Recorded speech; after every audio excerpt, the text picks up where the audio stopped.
¿verdad?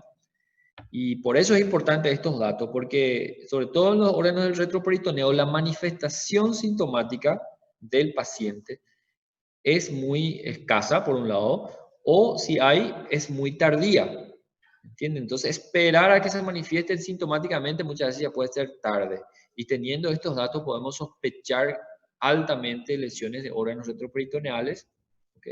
Y buscar esas lesiones, detectarlas. Datos, por ejemplo, en los traumas abiertos, fíjense, el tipo de arma blanca utilizada no es lo mismo un puñal de 5 centímetros de que un machete de 30 centímetros, y suele ocurrir, ¿verdad? Aquí en la región tenemos muchas lesiones por arma blanca de pacientes provenientes de colonias indígenas que tienen realmente traumatismo por arma blanca de lámina de tamaño considerable.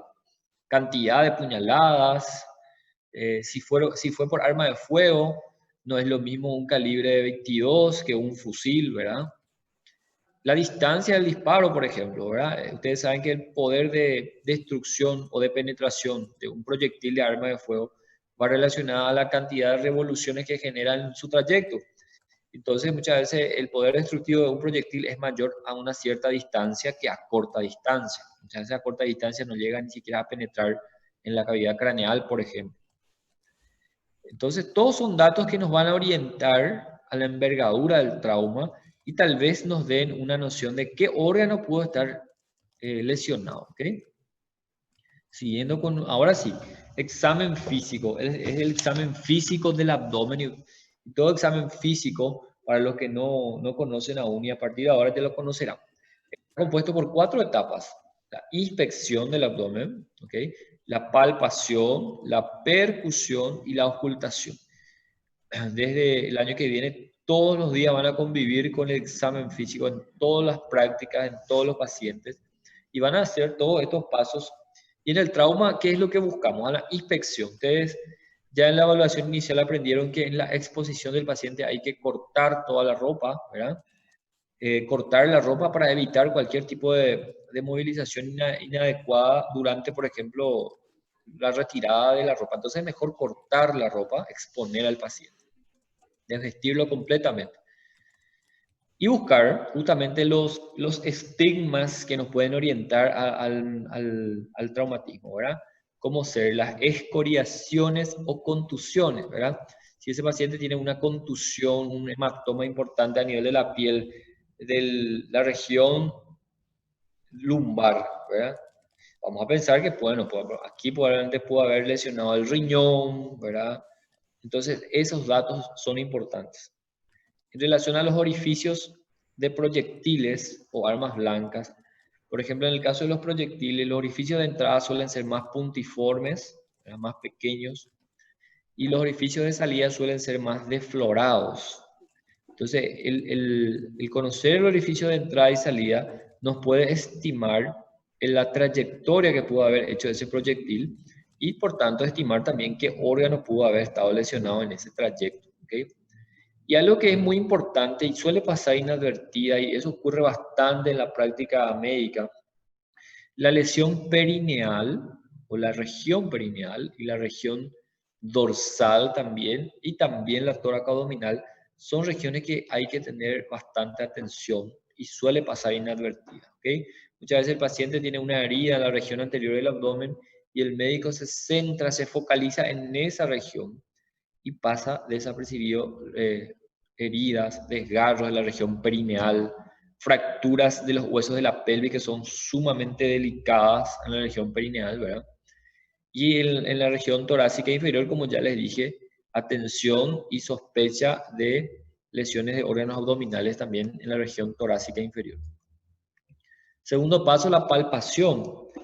Requiere obviamente que el paciente esté en un estado neurológico adecuado para poder realizar este examen físico. Lógicamente, un paciente que tiene además asociado un trauma de cráneo y que tiene una escala de Glasgow deteriorada, entonces a partir del examen físico ya carece de confiabilidad, ¿entiendes? Vamos a ver más adelante otros estudios para poder definir mejor la afectación abdominal.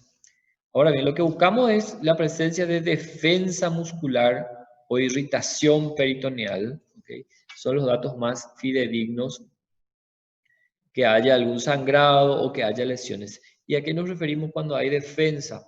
Al palpar el abdomen con una mano evaluadora, la contractura que genera esa palpación, eso conocemos como defensa muscular. ¿Ok? Y descompresión sería cuando palpamos el abdomen sosteniendo por algunos segundos y luego al soltar en forma brusca genera dolor. Eso es un signo de descompresión peritoneal y nos indica que el peritoneo está con un proceso de irritación, con un proceso de inflamación mínimamente o incluso ya infección. ¿Ok? Y la sangre, el líquido intestinal o el gas mismo libre en la cavidad peritoneal son situaciones que generan irritación peritoneal. ¿Okay? Tercer paso del examen físico, la percusión. Se realiza también con la mano, ¿verdad? Una técnica dígito digital o indirecta. La técnica y la realización van a verlo muy bien el año que viene. Normalmente, la percusión del abdomen no duele, no debe doler, ¿verdad? Si encontramos que la percusión resulta muy dolorosa, directamente consideramos eso como signo de compromiso peritoneal, de irritación peritoneal. Normalmente el sonido que genera la percusión del abdomen es sonoridad o timpanismo, ¿ok? A excepción del hipocondrio derecho, donde por efecto del hígado, que es un órgano sólido, la percusión genera una matidez o macidez, como dicen ustedes, ¿verdad? Prof, eu não entendi. Ela resulta dolorosa quando a gente vai apalpar? No, estamos en la percusión ahora, no es palpación. ¿O qué es lo que no entendiste, María? Como que eu vou saber que ela está dolorosa? La percusión, Isso. y el paciente mismo va a referir dolor, por un lado, ¿verdad?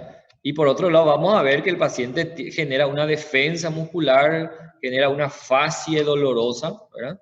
Como cualquier persona que siente dolor. Al realizar la percusión, eso genera dolor en el paciente. ¿Entienden?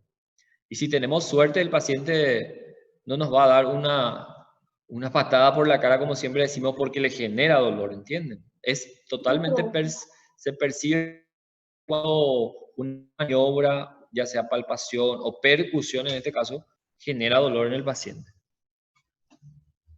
¿Ok? Normalmente no debería doler. Cualquiera de ustedes que agarra y realiza una percusión del abdomen ahora mismo, no siente ningún dolor, ¿verdad?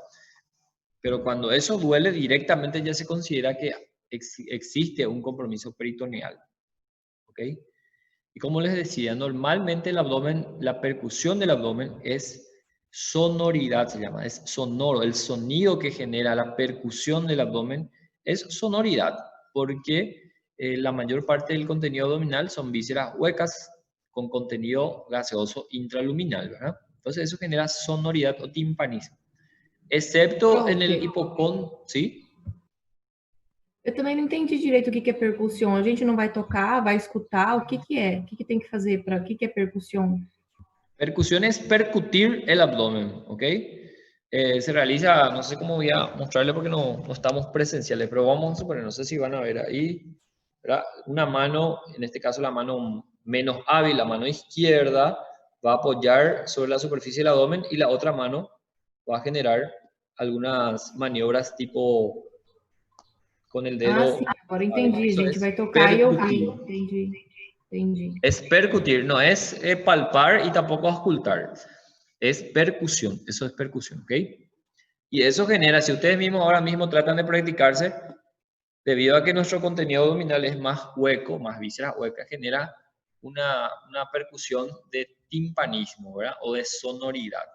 Pero si lo hacen aquí en el hipocondrio derecho, aquí donde está el hígado, el sonido que genera es más macizo, ¿verdad? Más matidez.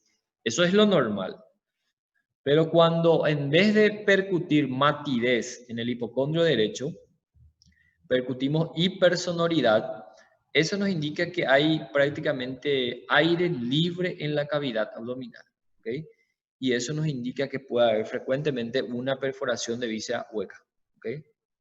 O si hay zonas de hematoma, grandes hematomas, coágulos de sangre en la cavidad abdominal, también se va a percibir como zonas de matidez. ¿Okay? Como les digo, estos pasos del examen físico ustedes van a practicarlos diariamente en sus prácticas en semiología quirúrgica. Por eso vamos conociendo ya los conceptos desde ahora, ¿verdad? El cuarto paso del examen físico es la auscultación, utilizando un estetoscopio, que ustedes ya conocen. El principal objetivo de la auscultación del abdomen es detectar la presencia o ausencia de ruidos hidroaéreos, ¿verdad? El ruido que genera la progresión aboral del tránsito intestinal al pasar por ciertas zonas de estrechez, como por ejemplo la válvula ileocecal, el propio ángulo de Treitz. Es el ruido que ustedes escuchan al auscultar el abdomen, ¿verdad? Ruidos hidroaéreos. Normalmente cuando hay un compromiso peritoneal importante, como por ejemplo una peritonitis, no se oculta ningún ruido hidroaéreo. Entonces eso es el hallazgo que muchas veces encontramos en un trauma de abdomen. Todo examen físico debe terminar con la exploración rectal y genital en el caso del sexo femenino, ¿ok? Y el objetivo del tacto rectal son estos hallazgos, ¿verdad? En primer lugar, al realizar el tacto vamos a percibir el tono del esfínter anal. Y la pérdida del tono del esfínter anal puede hacernos sospechar en un traumatismo raquimedular, ¿verdad? En un traumatismo raquimedular evidentemente hay afectación del tono del esfínter anal, ¿ok? En el propio tacto rectal también vamos a percibir si hay alguna solución de continuidad de la pared rectal, ¿okay? Si hay una herida o desgarro del recto. Y también podemos llegar a detectar fragmentos óseos que corresponden a fracturas de los huesos de la pelvis, ¿okay? Y ante estos hallazgos debemos sospechar altamente la posibilidad de lesión de la uretra. Y esto ocurre sobre todo en el 90% de los casos en el sexo masculino. Tal es así que la próstata, que también es posible tactar en cualquier tacto rectal normalmente, pero en este caso la próstata está sobreelevada, está reemblandecida, incluso está reemplazada por un coágulo, y todos estos hallazgos que acabo de mencionar son estigmas de sospecha de lesión uretral. Más adelante vamos a hablar de lesión uretral y vamos a volver a repetir y mostrar las imágenes, pero eso vamos adelantando, ¿ok? Sí.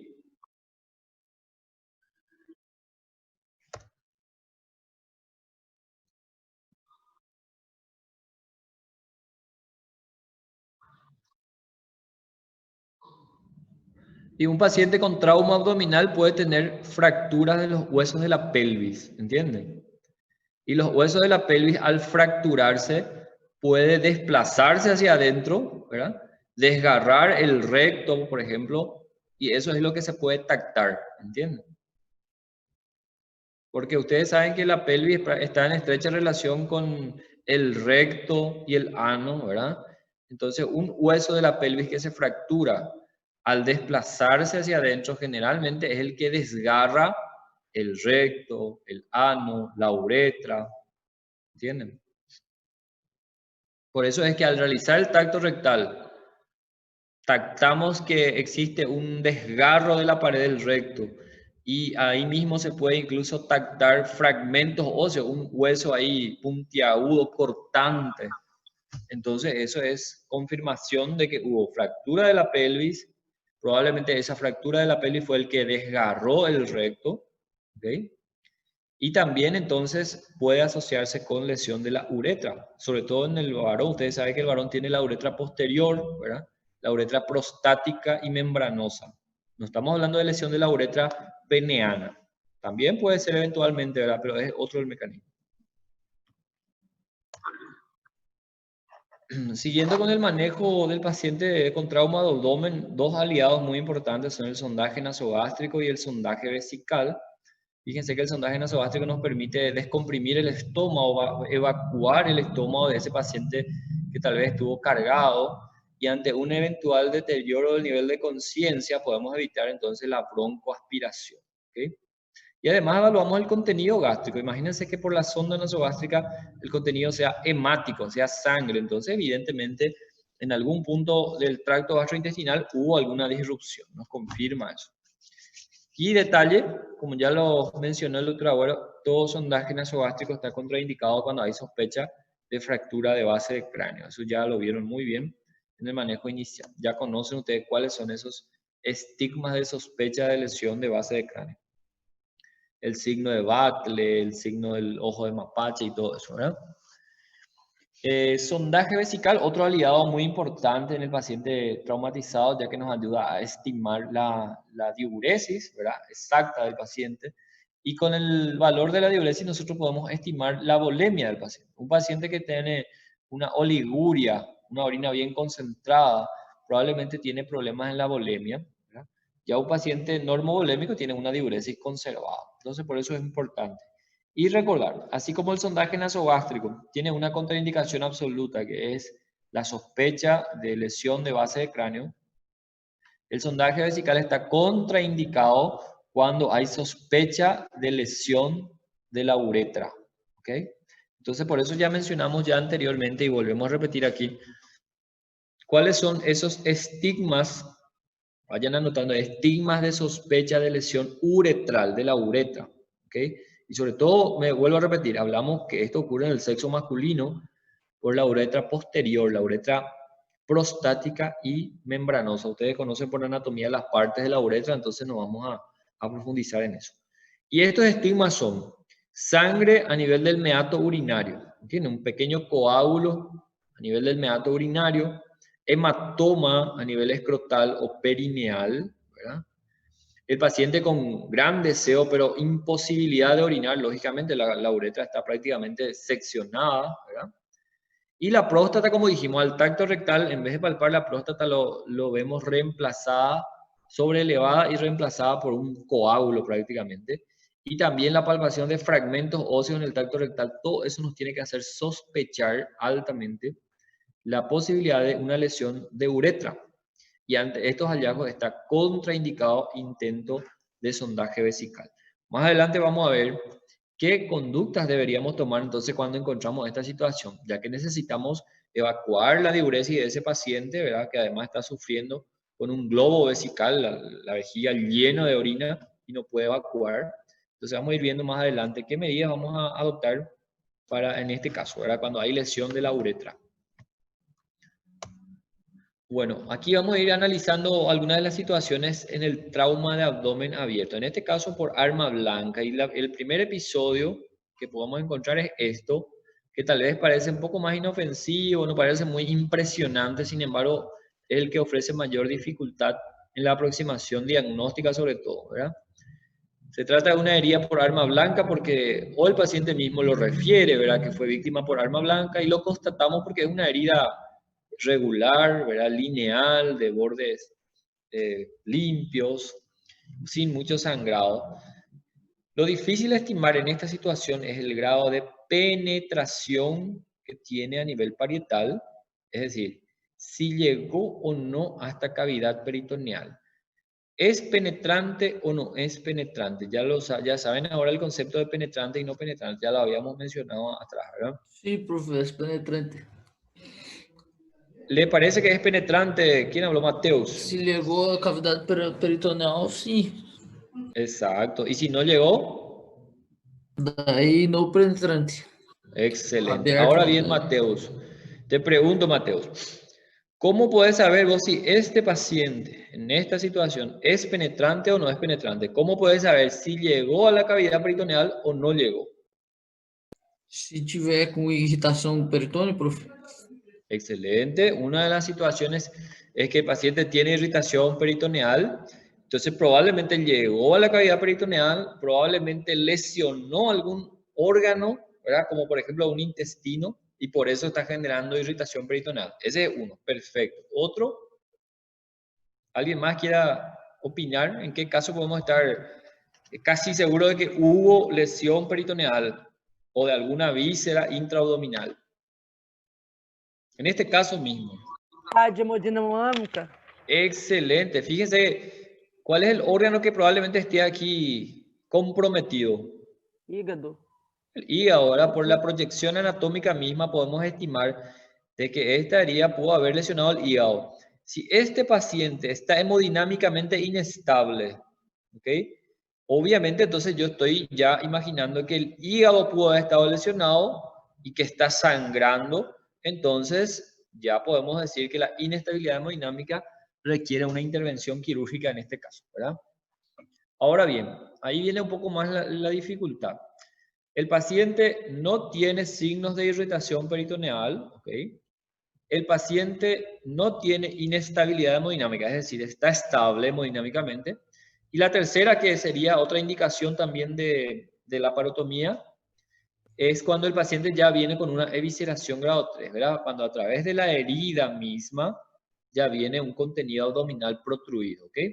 Si el paciente no tiene ninguna de esas tres condiciones, en este caso, ¿cómo podemos estimar si hubo o no hubo compromiso peritoneal o llegada de la herida hasta la cavidad abdominal? ¿Qué les parece?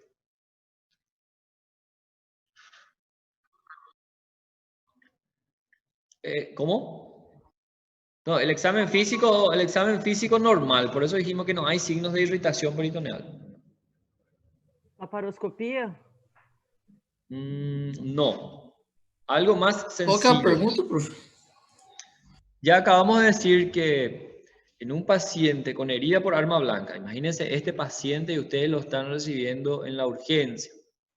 El paciente no tiene signos de irritación peritoneal, o sea que el examen físico prácticamente normal, ¿verdad? No es totalmente normal porque tenemos una herida, ¿verdad? Tal vez un poco de dolor a nivel de la herida, pero no hay signos de irritación peritoneal. El paciente está hemodinámicamente estable y obviamente no hay ninguna evisceración a través de esta herida. ¿Okay? ¿Cómo podemos estimar si hubo o no hubo solución de continuidad peritoneal? Por radiografía. La radiografía no resulta útil para determinar eso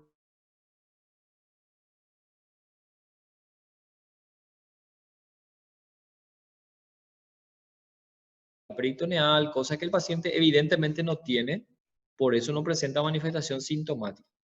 La idea que quiero que tengan... ¿Cómo? Tomografía, então? No, la idea que quiero que tengan es que en esta situación clínica, en la primera situación clínica, paciente estable hemodinámicamente, sin signos de irritación peritoneal, sin evisceración grado 3, ¿verdad? ¿Cuál es la conducta que tenemos que hacer? No necesitamos por ahora de ningún medio auxiliar diagnóstico. La conducta que se hace es exploración de la herida, así mismo se llama, exploración de la herida. Y les voy a explicar en qué consiste. El cirujano, obviamente, bajo una técnica aséptica, es decir, una adecuada asepsia de la región, ¿verdad? Una adecuada vestimenta. Esto se puede practicar en la misma sala de urgencia, no requiere entrar a quirófano para lo que estoy diciendo. Se puede incluso colocar anestesia local a nivel de la herida.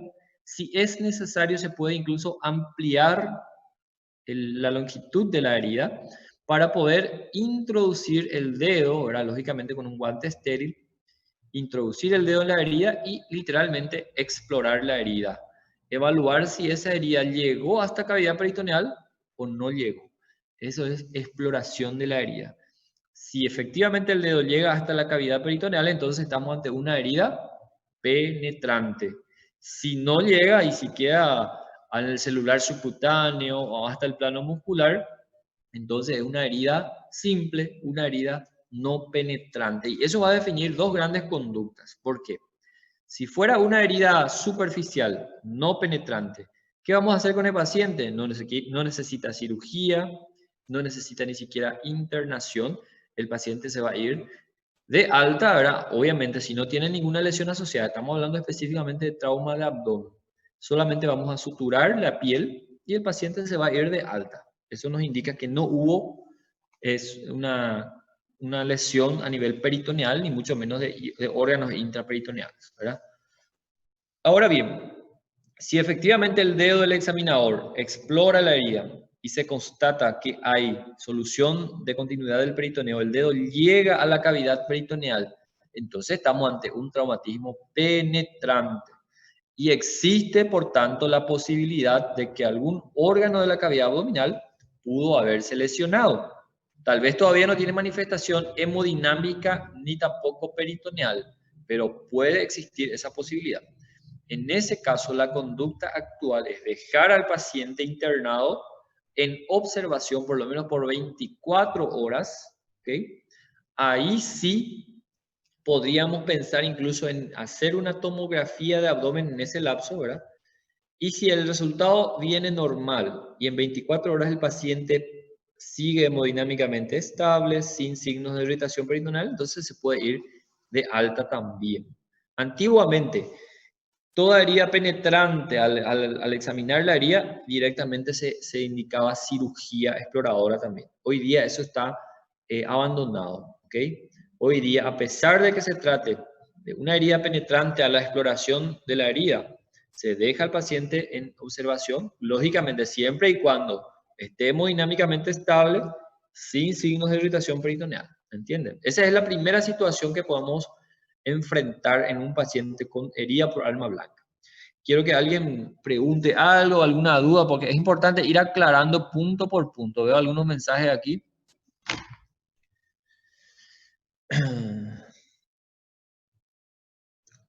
¿Alguien pregunta algo? Acá justamente alguien pregunta, si no hay signos, ¿cómo saber si se tiene que hacer una cirugía exploratoria? Entonces ahí yo te respondí, Bruna, es a través de la exploración manual de la herida, ¿verdad? Acá Bruna cuenta un ratito. Bruna cuenta una experiencia que sufrió un accidente, pero no le hicieron la parotomía. En tu caso, entonces fue un trauma cerrado, Bruna, ¿verdad? No sé si Bruna está por ahí, si quiere hablar para contarnos su experiencia. Bruna, de Lima. Ela está falando no chat, professor. Está Ela sin está sem micrófono. micro. El caso de Bruna específicamente fue trauma cerrado. Vamos a hablar ya de, acá estamos hablando de traumas abiertos. Vamos a irnos paso por paso. No te preocupes, Bruna.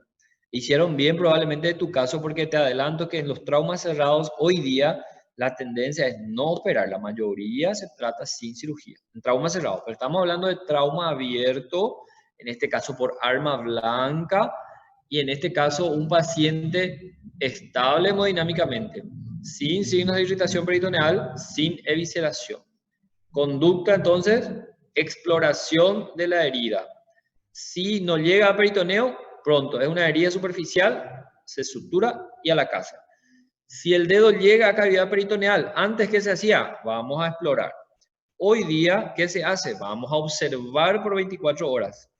Y podemos hacer una tomografía en ese lapso. Si en 24 horas el paciente sigue sin dolor, sigue sin irritación peritoneal, ¿verdad? Sigue hemodinámicamente estable y la tomografía normal, también podemos mandar a la casa. La idea es, la tendencia es operar cada vez menos el paciente víctima de trauma. Ahora, si alguien tiene alguna pregunta, creo que alguien quería preguntar algo. Espero que vayan haciendo sus anotaciones, sus esquemas. Vamos yendo. Y una tarea de este capítulo, de esta clase, que les adelanto, una tarea para la plataforma, justamente va a ser que ustedes van a crear un mapa mental de todo lo que es trauma abdominal, ¿entiendes? Entonces van poniendo ahí, trauma abdominal abierto, primera situación, ¿verdad? Y entonces todo lo que vamos diciendo en la clase ustedes van a reproducir en ese mapa mental. ¿Alguien preguntó algo? ¿Puede preguntar, por favor? ¿Está todo claro entonces? Sí, profe. Bueno, vamos a continuar entonces. Segunda situación en arma, en traumatismo abierto por arma blanca. ¿Ok? Ahora les pregunto, ¿es necesario explorar esta herida? ¿Hay dudas de que hubo compromiso peritoneal aquí? No, ¿verdad? Entonces, en este caso, bueno, la parotomía de urgencia, cuando el paciente tiene evisceración grado 3, entonces lo llevamos a cirugía, ¿ok? En primer lugar, para realizar un adecuado lavado de la cavidad abdominal, ya que aquí hubo ya una entrada básicamente a la cavidad abdominal, ¿verdad? Pudo haber penetración de gérmenes. Hay que explorar todo el resto de la cavidad abdominal, no solamente esto que evisceró aquí, ¿verdad? Todo el resto de la cavidad abdominal, reparar las lesiones si es que se encuentran.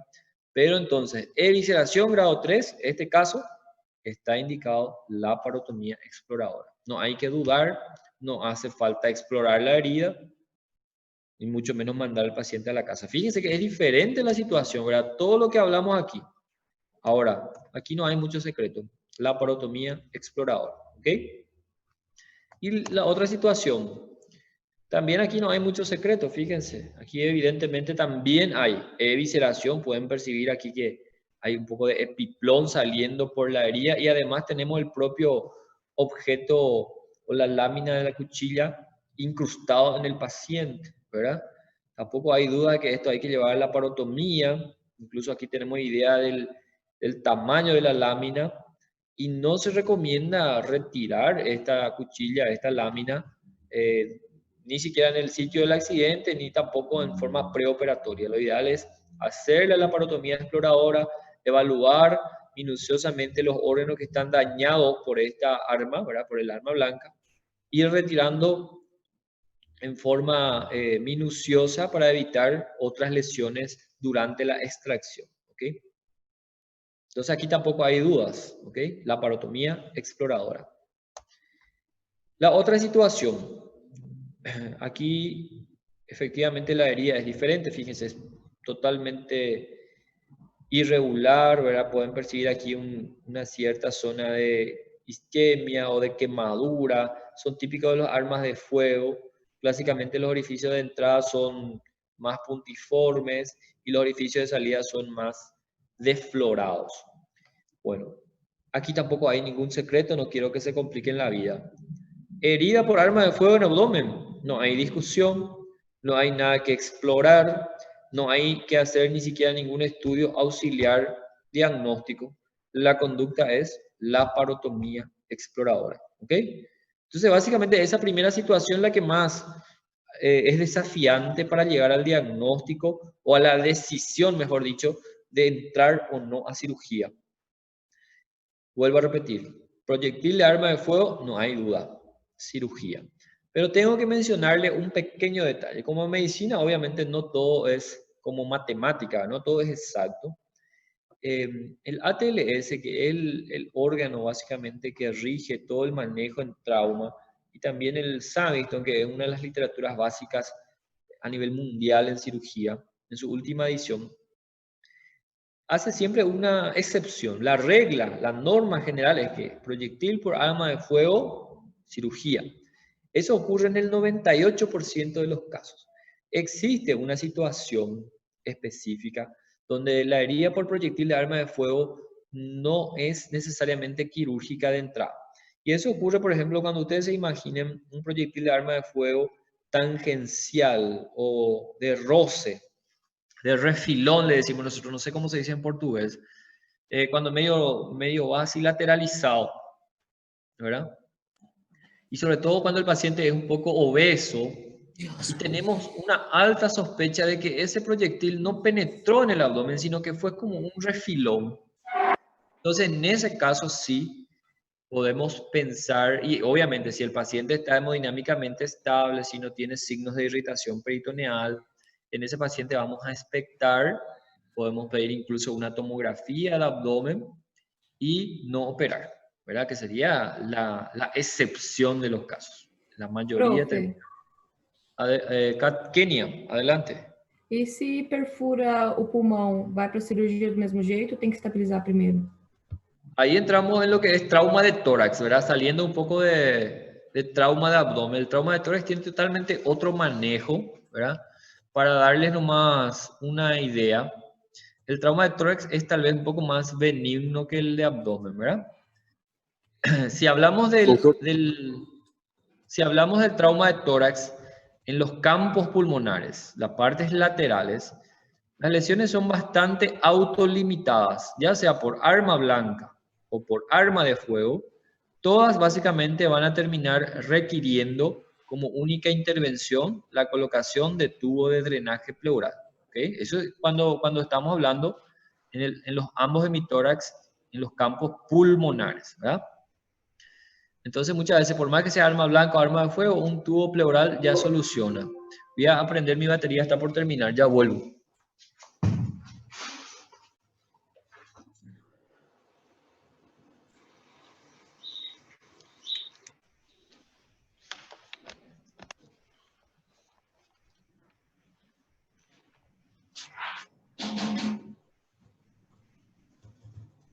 Por suerte no se apagó. Bueno, ¿qué les decía? No sé quién preguntó eso, Kenia, ¿verdad? Entonces, eso es un poco saliendo de la clase. Ahora bien, Kenia, si tenemos un proyectil de arma de fuego en la región precordial, ahí es otra cosa, es indicación de toracotomía de urgencia, ¿entiendes?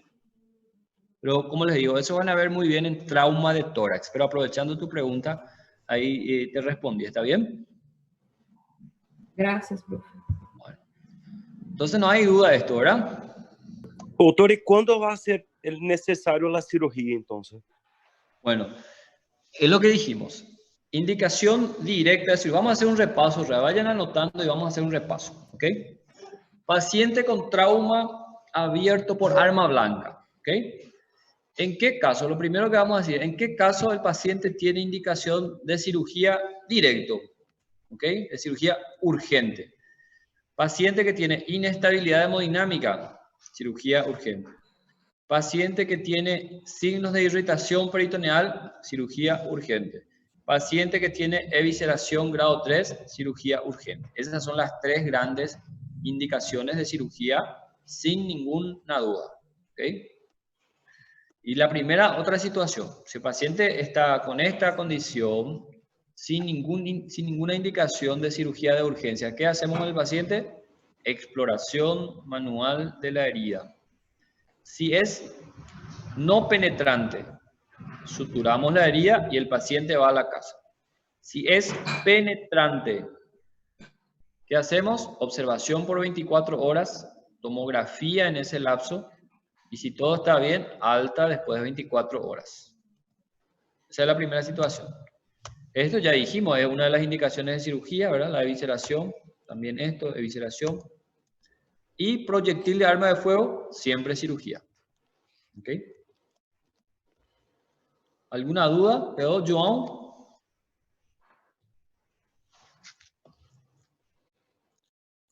A exceção da regra, prof, por projetil de arma de fogo é quando não chega a entrar na cavidade abdominal, ¿verdad? En realidad, no podemos decir exactamente así, João, ¿verdad? No podemos pues estar seguros que ese proyectil entró o no entró a cavidad, ¿entendés? Entonces la excepción de la regla es cuando tenemos alta sospecha de que no entró. Nunca vamos a estar seguros totalmente sin la cirugía, ¿verdad? Entonces la excepción de la regla en proyectil de arma de fuego es cuando es una herida tangencial de refilón, cuando tenemos alta sospecha de que no entró y que el paciente no cumpla las otras indicaciones de cirugía de urgencia, ¿verdad? Vale, doutor, muchísimas Es gracias. la excepción. ¿Cómo? Prof. Olá. Adelante. E com relação à retirada do projétil, quando tem perfuração por PAF, às vezes a gente ouve falar que não foi retirado, que o projétil ficou. ¿Cómo que Muy buena pregunta, porque los pacientes siempre quieren el proyectil en sus manos después de la cirugía. Y eso solamente es importante en las películas, ¿verdad? En las películas de acción, clásicamente se retira la bala y ¡tas! Se tiene que caer sobre una lata para hacer el clásico ruido, ¿verdad? Y el paciente está curado. Eso es un mito, ¿verdad? El objetivo de una cirugía por proyectil de arma de fuego bajo ningún sentido es buscar el proyectil ni tampoco retirar el proyectil. Lo que vamos a buscar en una cirugía por un paciente con proyectil de arma de fuego, vamos a reparar las lesiones, vamos a buscar las lesiones que encontramos. Si en el paso de esa exploración encontramos el proyectil, lógicamente vamos a sacar, pero eso se hace casualmente, no vamos a buscar el proyectil ni mucho menos sacar, y se queda en la cavidad, en algún punto o en la pared del abdomen. Eso no tiene ninguna implicancia clínica, ¿ok? No es el objetivo. Complicaciones, una inflamación, infección. No te puedo decir que no genera ninguna inflamación porque tal vez un cuerpo extraño en el tejido celular subcutáneo pueda generar una reacción, el cuerpo mismo trate de englobar eso, pero eso es algo totalmente irrelevante para la evolución del paciente con trauma de abdomen, ¿entiendes? La mayoría, lo que sí tienes que tener claro es que no se busca el proyectil, no es el objetivo sacar el proyectil, y si no se saca el proyectil no pasa absolutamente nada, ¿ok? Dale, profe, gracias. Pero buena pregunta, porque muchos pacientes a veces quedan con esa sensación de que no están curados porque no se sacó el proyectil. No, muchos pacientes viven con el proyectil en algún punto de su cuerpo alojado a consequência de um traumatismo. Né? Sim, porque eles falam que o projétil vai se desplazar, vai atingir, se tiver na cavidade, né? Não, não, não. Não vai. Impossível. Sim, com certeza. Graças, profe. Bueno, 5 minutitos de estiramiento para tomar un poco de agua y continuamos, ¿ok? Dale.